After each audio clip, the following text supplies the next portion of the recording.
भारताचे CDS general Bipin Rawat यांच्या मृत्यूनंतर आता विविध शक्यता वर्तवण्यात येत आहेत। कुणी म्हणतंय घातपात असू शकतो, कुणी चीनकडे बोट दाखवतंय, तर कुणी सायबर वॉरफेअरची शक्यता बोलून दाखवतंय। सीडीएस रावतांच्या चॉपरचा अपघात की घातपात,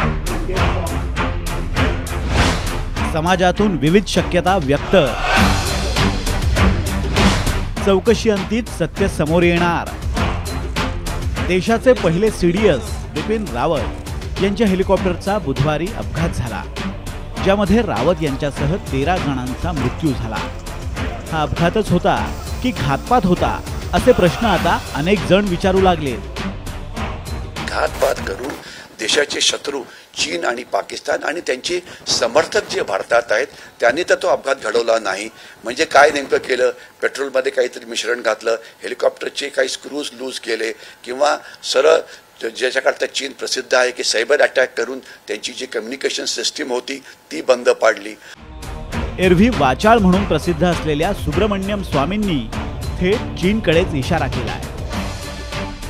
Cyber warfare, is just a laser, reaches the object and it burns up. So, is this one of that? That means we are extremely vulnerable, and we have taken the Chinese threat very lightly. Rawat यांच्या अपघाती निधनाची सखोल चौकशी करण्यात यावी, अशी मागणीही संजय राऊतांनी केली आहे। लेकिन हमारे सेनापति ऐसे हेलीकॉप्टर में मारे जाते हैं। लोगों के मन में कुछ शंकाएं हैं, क्या चल रहा है, क्या हुआ है।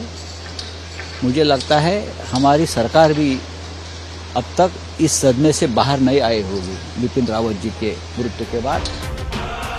या अपघाताची चौकशी करण्यासाठी तिन्ही सैन्य दलांच्या प्रतिनिधींचा समावेश असणारी समिती नेमण्यात आली आहे। त्यामुळे या चौकशीतून सत्य काय आहे ते बाहेर येईल। Bureau report, Saam TV news. Bipin Rawat यांच्या हेलिकॉप्टरला झालेला अपघात आणि तैवानच्या लष्कर प्रमुखांच्या हेलिकॉप्टरला झालेल्या अपघातात एक विलक्षण साम्य आहे।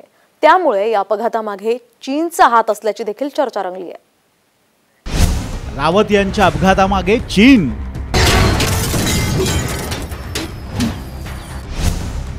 तैवानच्या लष्कर प्रमुखांचाही झाला होता अपघात। दोन्ही अपघातात विलक्षण साम्य। सीडीएस बिपिन रावत यांच्या हेलिकॉप्टर अपघातातून आता संशयाचा धूर येऊ लागलाय। लष्करी ऑपरेशन्स दरम्यान अत्यंत सुरक्षित समजल्या जाणाऱ्या MI-17 या हेलिकॉप्टरला अपघात झाल्यानं आश्चर्य व्यक्त केलं जातंय। विशेष म्हणजे 2 वर्षांपूर्वी तैवानचे लष्कर प्रमुख शेन यी मिंग यांच्यासह 8 सेनाधिकाऱ्यांचाही अशाच पद्धतीनं हेलिकॉप्टर अपघातात मृत्यू झाला होता।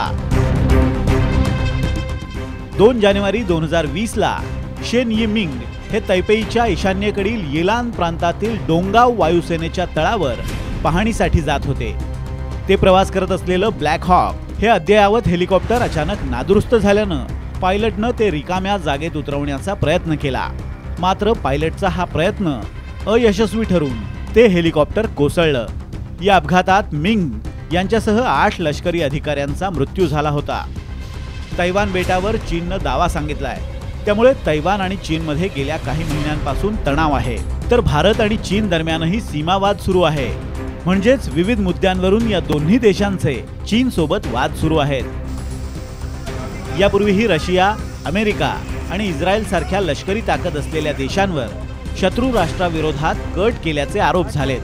त्यामुळे भारत आणि तैवानच्या लष्करी अधिकाऱ्यांचा मृत्यू हा चीनी कटाचा तर भाग नाही ना, अशी चर्चा आता सुरू झाली आहे।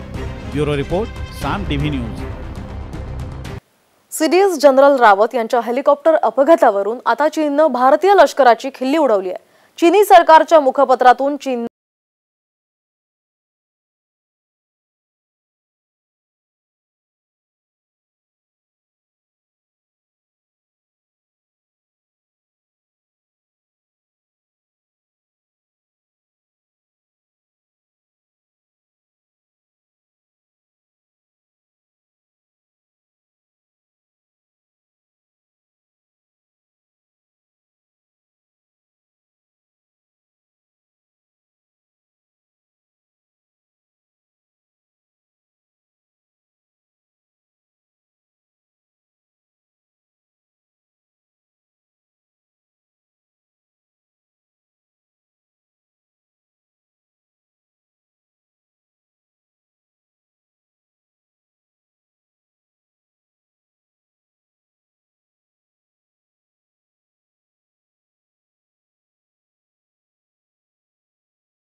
ज्यावेळेस संधी मिळेल त्यावेळेस तो भारताला कमी करण्याचा प्रयत्न नेहमीच करत आलेला आहे।